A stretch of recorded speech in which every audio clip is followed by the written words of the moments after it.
Hey everybody, this is Lauren from Let's Teach History, and I wanted to tell you what happened to me at Walmart the other day, and it does tie into teaching, so I will tell you about that towards the end, but I just have to tell you what happened.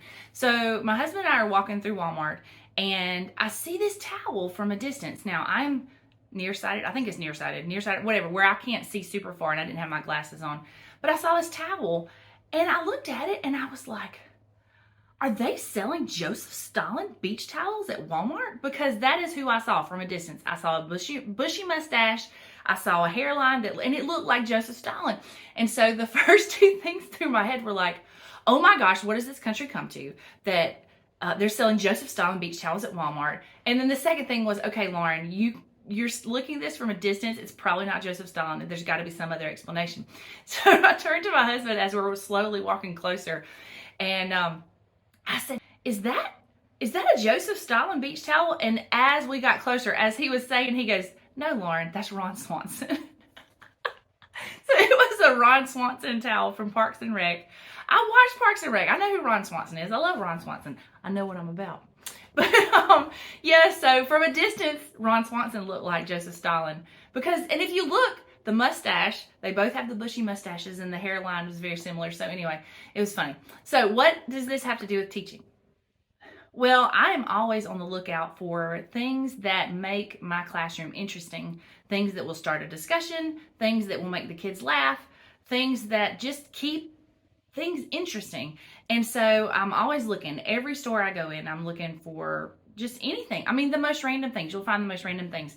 Now, this was a while back, but when I first started teaching, I was walking through the toy aisle of Walmart, and this was before I had kids, or I was walking by, and on end cap, they had Teddy Roosevelt teddy bears that for the 200th anniversary of, 100th anniversary, of the teddy bear. They had these teddy bears that talked and told the story of Teddy Roosevelt and why the teddy bear was named after him. And I picked one up and took it to my class. And when we talked about Teddy Roosevelt, I told the kids, I said, listen, we have a special guest today, a guest speaker who's going to tell you about Teddy Roosevelt. And they're like, really, who? And then I pull up this bear and put it on my desk and press the button, and it starts talking, and it tells the whole story. And they loved it. These high schoolers were just sitting there listening to the bear, and then they were like, do it again, do it again. So you never know what you'll find. Now, the best place I think to find things is always going to be a thrift store. I love me some thrift stores. For example, this last week, my son found this in the toy area for 99 cents at our local thrift store. And now this would work more for world history rather than U.S. history, but you could talk about, just imagine, you just putting this on your head and standing outside of your classroom and not saying a word and just waving to people like nothing's going on. I mean, people are going to get a kick out of that, right? And so what you can use this for is you can talk about Columbus not being the first person to discover the New World. You can say, do you know who was? I'll give you a hint. And then you put this on your head. And then they can be like, oh, the Vikings. And then you can talk about Leif Erikson and all that stuff. And then while you're doing that, you can let them know that this actually is not accurate, that Viking hats didn't really look like this. So that's another one of those things that you can dispel that myth.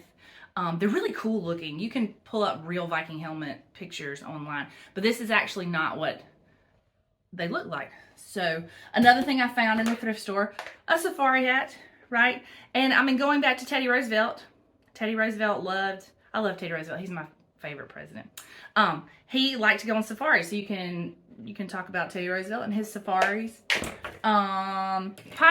These pineapple glasses, I found these at Hobby Lobby. I actually picked these up to do, our church has Vacation Bible School, and I picked them up because our theme was Hawaiian theme. But you can use these to talk. Isn't this just, wouldn't you just feel so much better if you walked into class one day as a student and you see your teacher wearing this? You're like, okay, it's going to be a good day. It's just anything. School can be so monotonous.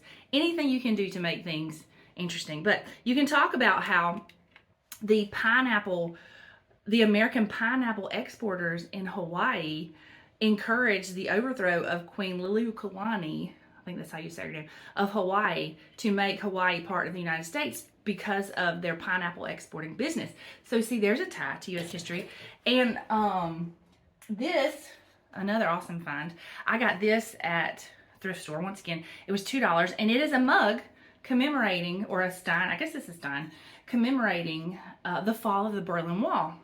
So you could leave this on your desk and just, if kids ask what that, what is that? What does that German mean or whatever, you can talk about the fall of the Berlin Wall just randomly, right? I even found, actually, my daughter found this yesterday. This little, look, it's a little like spinning wheel type thing. You can have this sitting out, like anything. You can use this in class as a discussion starter, but you can also just have these things sitting on your desk to invite curiosity amongst the kids and have them ask what it is. Like, well, do you know what spinning wheels are? Do you know why they use spinning wheels? And then this, like, this is a Conestoga wagon, and it is actually an Avon cologne bottle that you can find, and you can find these in antique stores, but anyway, but it's a Conestoga wagon. You can have this sitting on your desk and be like, hey, if they're like, why do you have a wagon on your desk? You know, a high schooler, why do you have a wagon on your desk? And be like, well, do you know what kind of wagon this is? I'll give you 2 bonus points on your next test if you can tell me what it is. It's a Conestoga wagon, So, I think that's all I have. But, just remember, head on a swivel, always be looking, because you never know when you're going to run into Joseph Stalin at Walmart.